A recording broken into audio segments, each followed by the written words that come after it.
antecedentes del Frente por la Educación Pública Gratuita, Laica y Obligatoria.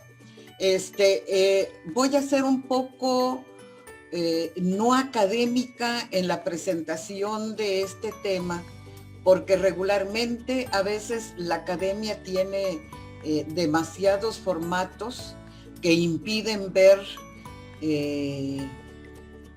la realidad de otra manera, y la realidad regularmente somos personas con distintas relaciones. Entonces, voy a regularmente la política o los grupos políticos, cualquiera que estos sean, comienzan con amistades que van llevando coincidencias. Entonces, voy a dar el antecedente que le he puesto Primer Encuentro y 2 obras. Su servidora, que actualmente estoy como profesora, y César, Roberto Avendaño, que también está en la UNAM, pues evidentemente nosotros no nacimos dando clases. Cada uno tiene una historia particular que la voy a procurar resumir en muy breve. En mi caso particular, yo vengo de una militancia de izquierda marxista-leninista de la década de los 70. Como ustedes comprenderán, ya soy bastante madurita, voy para los 70 años, pero en la juventud, en mis años setenteros, yo milité y estaba convencida de que el camino del país iba rumbo al socialismo. Y este grupo al que yo pertenecí, o este partido, bueno, pues dejó de actuar, se deshizo en la década de los 90. Pero lo particular de mi grupo, de mi partido, es que fue un partido muy defenestado en la década de los 70 por los intelectuales que estaban alrededor del Partido Comunista Mexicano. Uno de los planteamientos que nos guió en las luchas sociales, yo fui militante de tiempo completo, lo que tradicionalmente en la historiografía socialista se llama un cuadro, un revolucionario de tiempo completo. Y entonces, pues regularmente éramos en ese tiempo obreros, campesinos, colonos, los que nos incorporábamos a la lucha social. Evidentemente no habíamos pasado casi ninguno por una universidad. Otros sí habían pasado por universidades, no fue nuestro caso.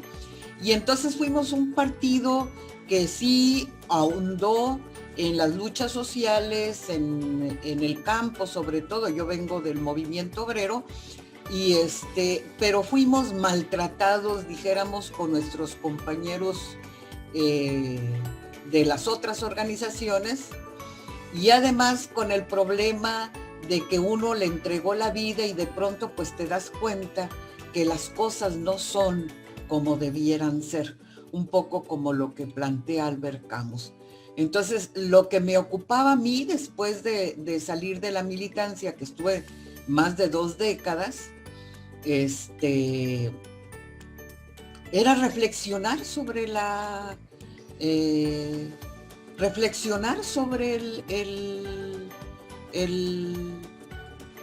lo que nos había sucedido. Entonces, de esa reflexión, evidentemente entré a la universidad, terminé un posgrado, pero no me interesaba tanto el posgrado en términos de obtenerlo, sino en términos de comprender qué nos había pasado, cuando menos a la izquierda a la que yo había pertenecido. Entonces, de esa reflexión resultaron 2 cosas. Amigos comunes, me presentaron a César, y César amigos de Chiapas, y César andaba en Chiapas y me buscó para hacer una entrevista, porque yo había hecho un poco la historia del Partido Socialista de los Trabajadores, y uno de los encuentros que él había hecho allá en Chiapas, en Acteal, era que había un grupo del Partido Socialista de los Trabajadores por allá, con los grupos indígenas, porque han de saber que el primer partido de izquierda que penetró a Chiapas fuimos nosotros, en la década de los 70. Entonces ahí comenzó la amistad con César. Yo trabajaba la militancia ejemplar o ya había terminado más bien, entraba o terminaba el reconocimiento, dámosle lugar al presente, que es una reflexión ética de la militancia política de este corte, y César estaba en esta obra que él denomina dispositivo narrativo y dominio social, el uso político de los muertos de Acteal. Y ahí comenzamos una relación no solamente de amistad, sino de ir construyendo o cuestionando cosas que regularmente no se cuestionan. En el caso de la izquierda está muy trabajado el asunto de un Estado represor, que sí lo es, nadie lo niega, pero bueno, ¿qué pasó al interior de las izquierdas? ¿Cuáles son los dinamismos de las izquierdas que terminan fracturados, desmoronados, en conflicto? Y no quiere decir que no hayamos dejado elementos suficientes, sí hemos dejado luchas importantes que hay que recuperar, pero también hay que hacer un valor como de distancia y de crítica que todavía no alcanzamos a ver. En el segundo encuentro, que ya nos vamos conociendo, ya es un segundo encuentro de colaboración, entonces, pero ya este encuentro de colaboración ya nos damos cuenta, yo ya estoy en un grupo de investigadores, César está en un proyecto de investigación y sucede lo siguiente, evidentemente hemos discutido mucho sobre educación, sobre la universidad, sobre el lugar del maestro. Yo le comentaba a César, recuerdo mucho que a veces me sentía con dudas en cuanto a que si lo que enseñaba en realidad valía la pena. Regularmente los maestros tenemos dudas, bueno, los que somos maestros tenemos dudas si a veces realmente lo que mostramos o las relaciones que establecemos en el aula valen la pena o no valen la pena, o si vale la pena enseñar lo que uno no cree. Por ahí va más o menos como este tipo de cosas que tenemos más adentro del corazón que en el ámbito de la razón. Y entonces hay una institución en Tamaulipas, el Centro Regional de Formación Docente e Investigación Educativa, que me invita a un grupo de investigadores que construimos y ampliamos para desarrollar una investigación sobre el estado del arte, de la historia de la educación en Tamaulipas. Han de saber, ¿verdad?, que regularmente hay una asociación que se llama, bueno, los que están en educación la conocen mucho mejor que yo, que es el Consejo Mexicano de la Investigación Educativa, COMIE, que es una institución de mucho prestigio, con investigadores a nivel nacional, que funciona desde la década de los 80 y que se encarga de crear como los estados del arte de la investigación educativa en distintas líneas de investigación. A nosotros nos invitan para un proyecto de investigación y nosotros lo que comenzamos a hacer, como toda investigación comienza, pues a preguntarse sobre qué se ha dicho de la historiografía de la educación en Tamaulipas, y nos encontramos en que no se había dicho absolutamente nada por parte del COMIE.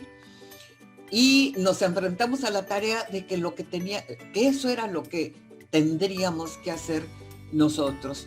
Y entonces pensamos que pues como nunca se había dicho nada, pues lo más seguro es que no hubiera nada.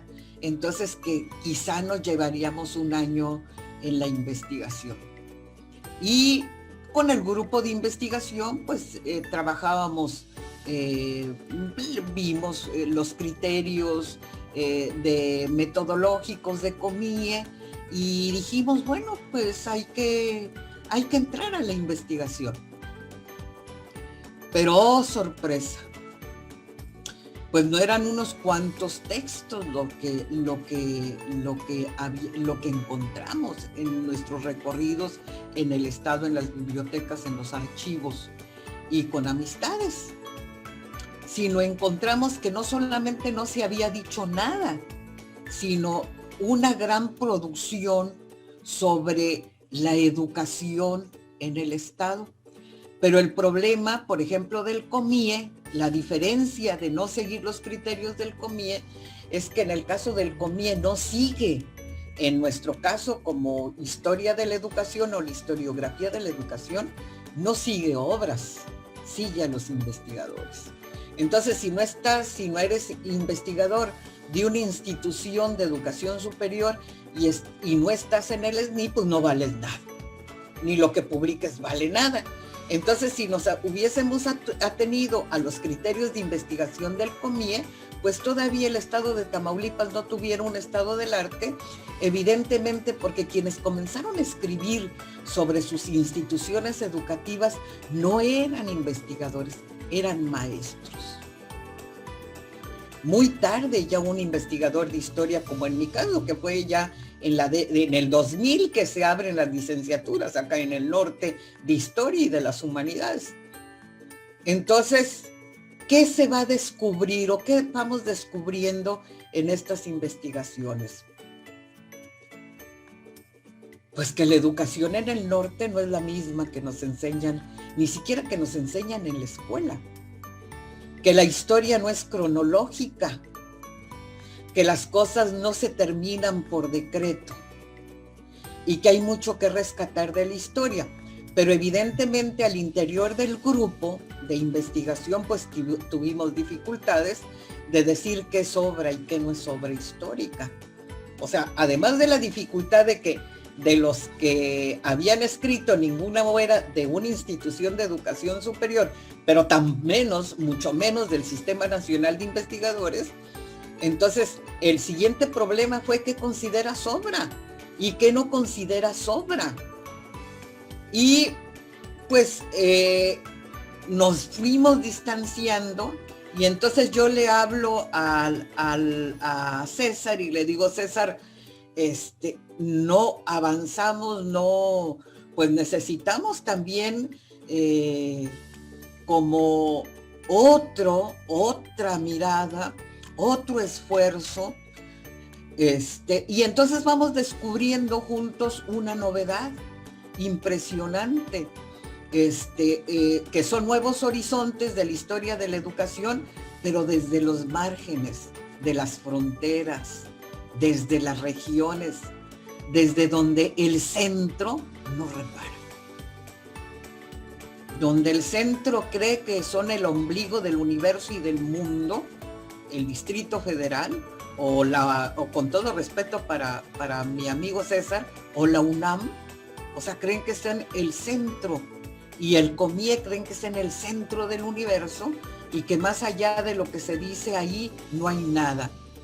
Y entonces descubrimos un gran horizonte que todavía está por ir construyendo y haciendo y recuperando aspectos importantes de la educación, es decir, prácticas educativas que resultaron significativas, exitosas en momentos históricos y en determinadas regiones.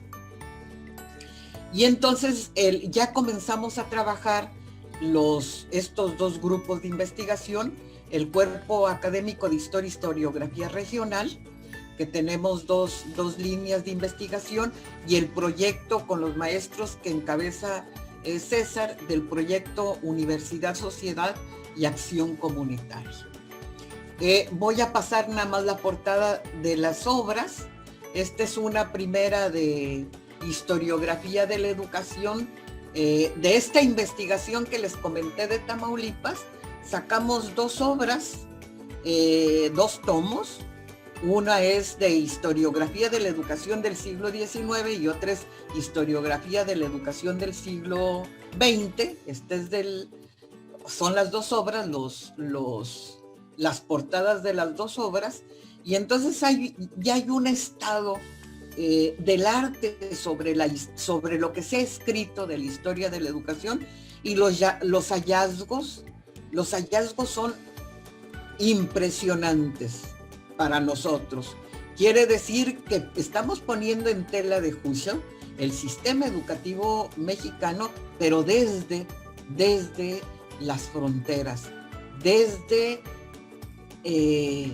voy a poner, desde las orillas, desde las regiones fronterizas, aquellas donde a todo mundo le da miedo asomarse,